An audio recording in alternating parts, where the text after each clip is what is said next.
Hello दोस्तों, आज तो संडे और हमारी थी छुट्टी। हमने अपना बैग उठाया और निकल पड़े स्टैचू ऑफ यूनिटी देखने के लिए।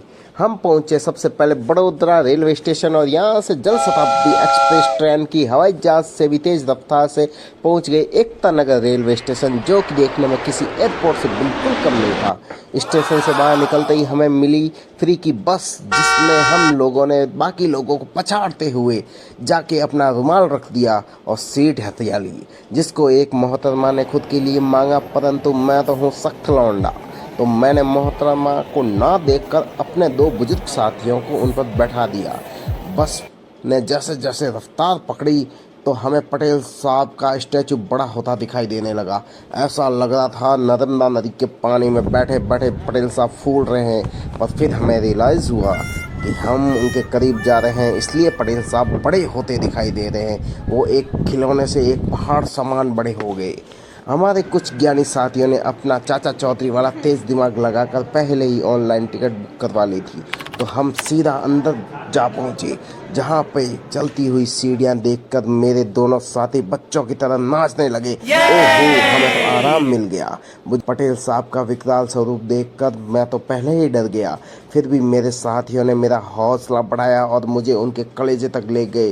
पर जैसे ही मैंने नीचे देखा, मेरा तो खुद का कलेजा मुंह में आ गया। जिसके बाद नीचे जाकर हमने हमारा सीक्रेट मिशन पूरा करने का सोचा, जो था ताबड़तोड़ धुआंधार फोटो लेना। फिर हम तीन साथियों ने पटेल साहब के साथ फोटो ली, तो पटेल साहब का धड़ ही नहीं मिल रहा था, जिसे जोधपुर के जाबाज कमांडो बॉस ने पीछे छुपा रखा था। फिर हम पास की जंगल सफारी में अपने आदिकाल के साथियों से मिलने चले गए, जहां एक से एक भयानक जानवर थे, परंतु मोगली का साथी बगीरा देखकर मन आश्चर्यचकित हो गया, क्योंकि अब वो मोगली का साथ छोड़कर एक बागड़ बिल्ले का पिल्ला बन चुका था। वहीं पास के पिंजरे में कैद पक्षियों ने अपना एक अलग ही अंताक्षरी कंपटीशन चालू कर रखा था।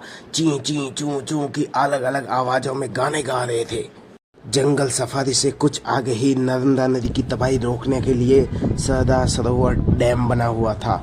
पटेल साहब की मूर्ति उसकी पहरेदारी में लगाई हुई थी। ये हमें तब ज्ञात हुआ जब नाइट शो में हमें हिस्ट्री की मूवी दिखाई गई, और उसकी देशभक्ति देखकर मेरे अंदर का देशभक्त जाग गया और मैं सीधा 1947 में जा पहुंचा।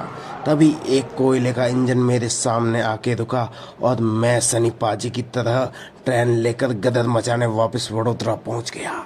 जय हिंद।